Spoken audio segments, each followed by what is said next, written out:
Let's see. That's a really good question. So in terms of what to do and to progress forward, the biggest thing is like just keep going with the curriculum. That's number one. The curriculum for any school is built to help teach you all the fundamentals. So don't worry too much about, and this is for anyone who's in a school environment. So Anim School, Animation Mentor, iAnimate, anything like that. The curriculums are built to help take one concept and build it on top of the other so that by the end you have a really good structure to build any more complex animations on top of, which is really, really good. So that's the first thing there.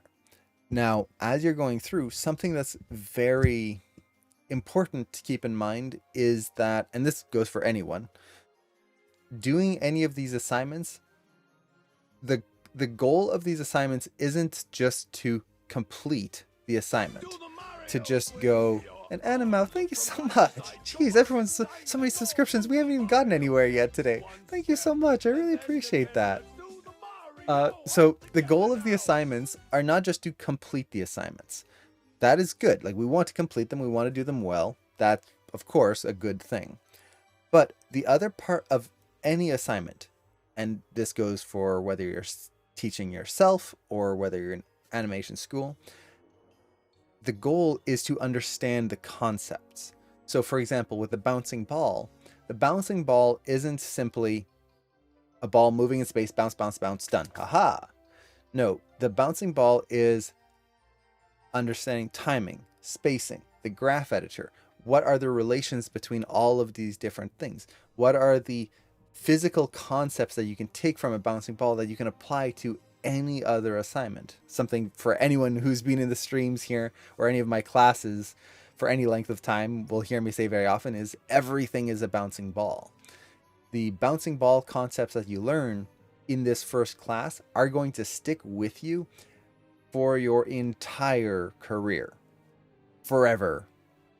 And really understanding those, and the same goes with the pendulum, goes with all of these different things, will make it so that as you go along and you progress through your classes, you're going to have that really strong structure to fall back on at any time.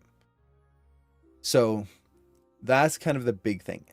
So if you do have some extra little bit of time between assignments or as you're going through the program, what I often recommend is don't be afraid of revisiting the previous assignments, especially, for example, the ball bounce, and try a different one. So, for example, if you animated a basketball bouncing, try animating a bowling ball or a ping pong ball or a beach ball or a balloon, and try to really pay attention to the physics that goes through them, but also understanding how to get those elements in there. And Miguel, thank you so much. The Okay, I need to find that opening. Okay, cool. Let me copy that name. I'm gonna find that later. Cool. So what was I saying? Okay, yeah. So revisit those concepts. The reason for that is there's always something more that you can learn. Now, you don't have to spend a ton of time on it. We don't want to spend our entire career just animating ball bounces. But again, it just comes down to understanding why you're doing those things. And the more you understand the basics, the more every other assignment is going to be way easier. Now, let's say, okay, you got that. You did understand all those concepts and you got a really good handle on them. Well, what do you do next? Well, again, you can focus on the assignments coming up, prep for them, do those assignments a few times. Again, you don't just have to do it once. But the other thing that I would recommend, especially if you're starting class 1, is do some quick master studies. Now, these are going to be tricky when you're in class 1. So for anyone who doesn't know, master studies is when you take a piece of animation, for example, something like we're going to be doing today, where we're looking at Nimona, and you try to break down the animation and understand what are they doing, why are they doing it, and why does that make it appealing, or why does it work. It's taking something that was already created, something that was made by a master, and studying their workflow. And in your case, since you're in class 1, again, a lot of these more advanced concepts you haven't learned yet, so we don't have to worry about those. But look for the principles you're already learning. Look for the bouncing balls. Look for the pendulum motions. For example, a spine, if you look at a character's spine, it's just an upside down pendulum. That's really all it is. So as you're doing this, your hips are the pendulum base, your spine is the pendulum, and your head is that last ball on top of the pendulum. Your arms are a pendulum. Your shoulder is the pendulum base, and your arm is a pendulum, with a few restrictions because the elbow can't bend all the way. But you start looking at those elements and piecing them together. And what that'll do is, as you go into the more complex animations later on, you're going to be able to break down your animations in ways that make a lot more sense versus just looking at a human body moving in reference and just going, I don't know, it moves. What's it doing? Who knows? So it's breaking things down and simplifying it to those core concepts. So those are a couple of things that you can do as you're progressing through. But if there's something specific that you're hoping to learn, something that you are wanting to focus towards, definitely just let me know. Feel free to ask any questions. And in terms of also like giving yourself the best shot of becoming an animator, the biggest thing is, and this goes for everyone, the biggest thing that will help you become an animator is learning and studying actively. And I've mentioned this many times on these streams, but it's a really big, important note that honestly everyone slips on from time to time, and myself included, where instead of working and thinking your way through things, we reach this point where we're working, we're animating, we're doing whatever, and we kind of just turn our brain off and we just do the thing. So let me share my screen here, just get this, make sure everything's working first. Okay, so a good example that I usually talk about is drawing. So if you're learning how to draw, for example, what you don't want is to just start drawing and, oh, what's over there? Huh, what's on my phone? What notification? Ooh, a YouTube video. And you just start watching that and you're just, I don't know what happened to that face there. Ugh. The chin got imploded. There you go. We'll just give him the big double chin there. So you're just drawing and you're not thinking about anything. You're just kind of not paying attention. Technically, yes, you're looking at the animation, but you're not thinking about it.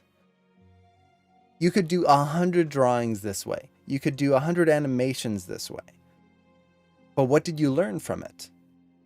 Nothing. You just moved your hand and something happened. And if you have the skill already built up, great. That's a nice, relaxing thing to do. But as we're learning, as we're trying to build up that skill, it's almost pointless because we're not improving in any way. Instead, you want to do active learning. Active learning is where you pay attention to what you're doing and you ask yourself questions. So for example, I'm going to start drawing, let's say, a character. Well, instead of just drawing randomly, one thing that I know I struggle with is proportions. So for example, if I was thinking actively, okay, I struggle with proportions. Well, right off the bat, instead of just drawing randomly, I'm going to think, what are the proportions of the human body? Well, human body, you have your head here, and then your torso. Your head and torso are half the length of your legs, or I should say half the total length of your body, and then your legs are the other half. So if I think of my proportions right away and start to plan this out, I can start getting a character in place correctly right away. I'm doing that active thinking. What are the areas I'm weak at? Okay. how can I push that? Okay, think of my line of action. Right now it's kind of flat right here. Blech, not super interesting. How can I push that? Well, I could take this leg here and I can just push that a little bit further back right through there. As I'm thinking of the leg, something that's very important to keep in mind is the angle of the musculature. So kind of just thinking at it from the front, our legs are not just tubes like that with the foot just at the bottom here. You've got the thigh muscle that comes up here at an angle, comes down into the knee. Then you've got your lower leg, which also has this angle right in here. So it's high on the outside, low on the inside. And then your ankle is the opposite, where the bone of the ankle goes the opposite way. And you get that line right there. So we've got this rhythm that kind of builds up through our limbs.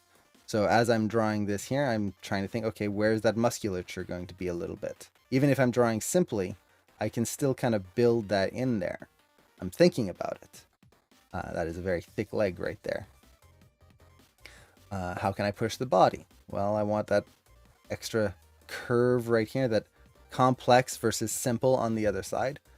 Once again, thinking through things. The head is definitely in the wrong spot here, so I could just move that. Don't be afraid of repositioning things. And this goes for animation as well. If you do a pose and it's like something's not right, don't be afraid of just kind of redoing it a little bit and fixing the mistakes.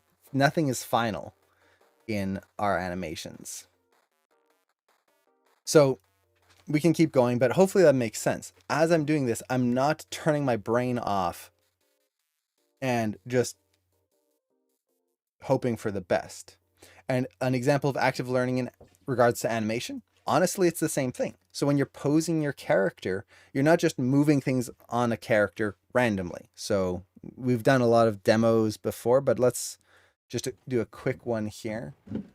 And I see there's a lot of questions. I do want to make sure I get to all of those as well. So as I'm looking for this rig here, I'm going to go through the questions after this.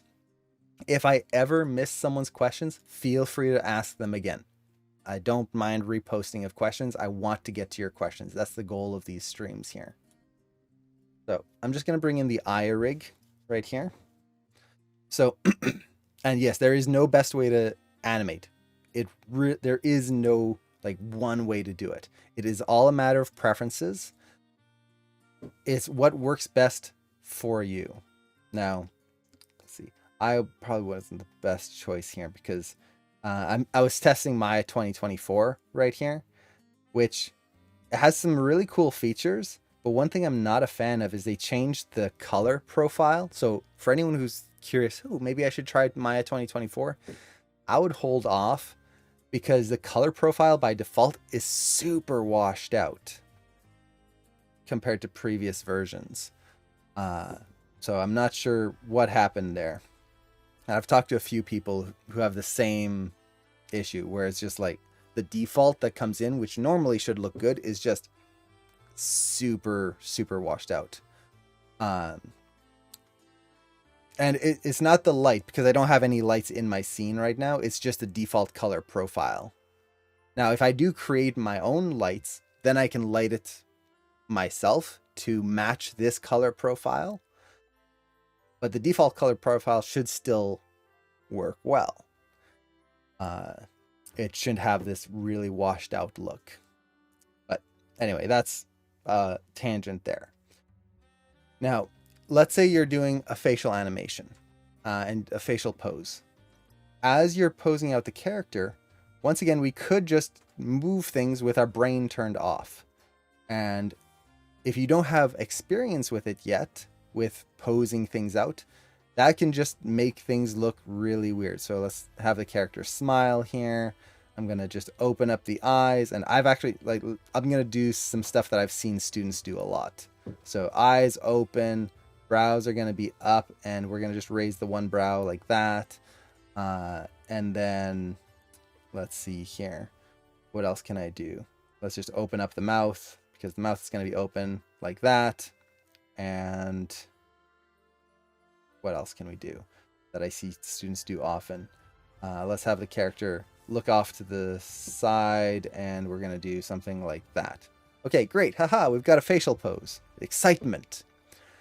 Except I didn't pay attention to what I was doing. I was just moving things randomly, and I didn't do any analysis of the pose. Now, this is like extreme, pushed all the way. A lot of times when you're posing things out and you're not thinking about it, it doesn't mean that you're going to make terrible mistakes, but it means that you're not learning.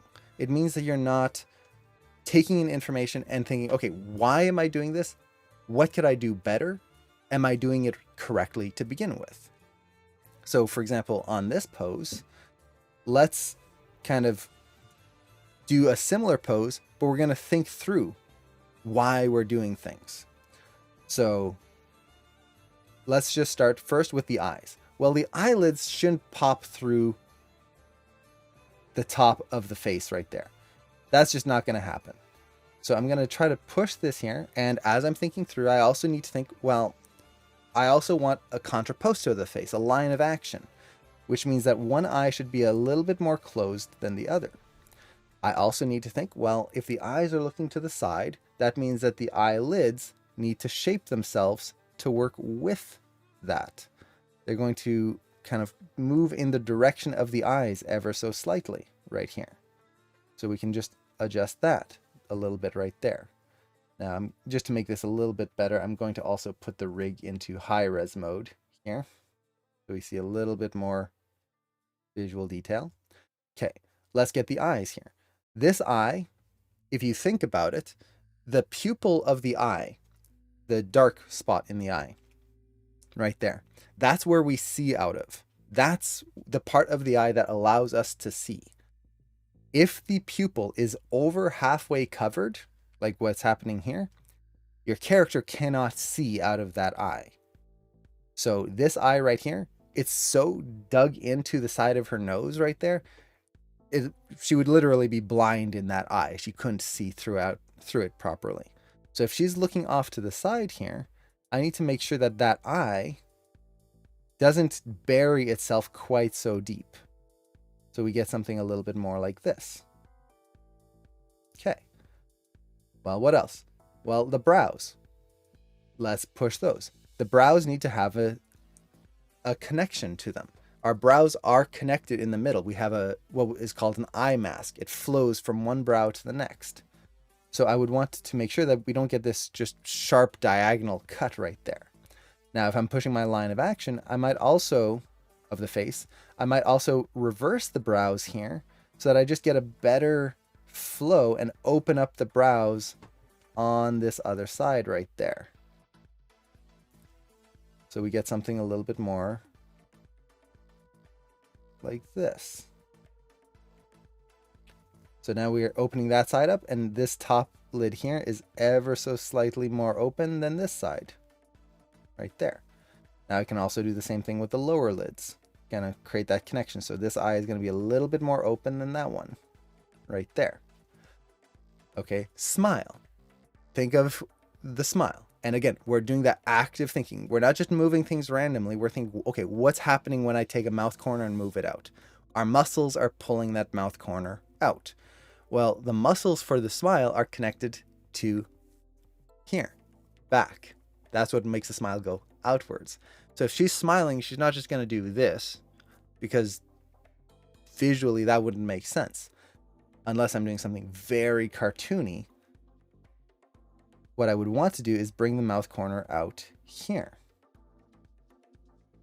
So further out, like so. Now, as I'm doing that, I'm just going to reset things here. Make sure that I'm not building off of things that are too broken. And let's see, something is going on there. There we go.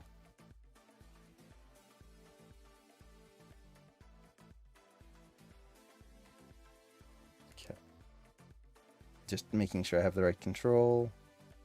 Bring that out right there. Now, as the mouth gets pulled out, we would want to push the corner inwards a little bit so that we don't get just this kind of what's the word I'm looking for? This stretched out kind of fish look. We want to push it in because the smile is being pulled against the teeth. So let's do that here. Push that smile right in there. This side could probably be a little bit higher because it would be pushing the cheek up right there. Now, you'll notice that the smile right now is feeling very creepy. Why? The corners are too wide. So I would need to take this here. And I'm doing this all from one camera angle, which you don't normally want to do. But I'm going to take these corners here and just bring those up ever so slightly, like that, to get that little bit of a pinch right in there. And let's push the depth here just a little bit more. Now, as you're smiling, the other thing that's going to happen is that your lips shrink. They thin because it's stretchy. Think of like stretching a balloon, how it, as you do it, it gets thinner. That's what our lips are going to do. So I'm going to narrow down her lips here to create that feeling of an actual stretch. Now the mouth, if she's smiling, I'm not going to open it up too much because that's just going to be a little weird. So I'm going to just try to make that a little bit more appealing right there. You push that through there. The nose is going to be slightly connected to the mouth as well. And as you smile, the other thing is that our mouth goes up. So the whole thing moves upwards there. So it's paying attention to all of these little details. I can also move the mouth so it's a little bit more offset there. I'm also just going to take the teeth and let's make sure I have the right one here. This one. And move those up to get a little bit more of an appealing smile here. So I know we're at this point just going into almost like a full facial demo right there. But I hope it kind of makes sense why I'm doing all of this. It's not just a matter of going through everything in a boring, methodical way. It's a matter of thinking through, why am I doing this? What do I need to do? How can I make this stronger and better? Let's kind of push this corner here. I need to get a camera angle that works a little bit better right there. Okay, so something like that. I feel like I could curl the corner up just a little bit more here, just to make it feel a little bit more smiley. So super quick, that bottom lip is a little weird, partly because that jaw, I would need to add a little bit more of a curve to the face here. Right there, stretch it just a little bit. Also that bottom lip is too wide right there. So I would want to do something more like that. See how suddenly that feels a little bit more visually interesting and we don't get that just like big square lip. So you get something more like this. So if we compare what we had, we went from that to this. Now again, the first version was just this horrible, like going all the way in the wrong direction.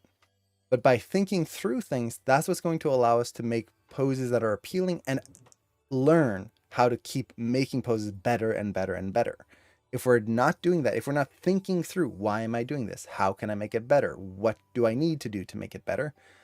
You're just hoping for the best. And then the next time you do another facial pose, it's just going to be hoping for the best again. And yeah. And yes, you do move around the teeth. You move the teeth quite a bit in animation. Mostly because in animation, we're dealing with rigs a lot of times that are extremely exaggerated in terms of their proportions.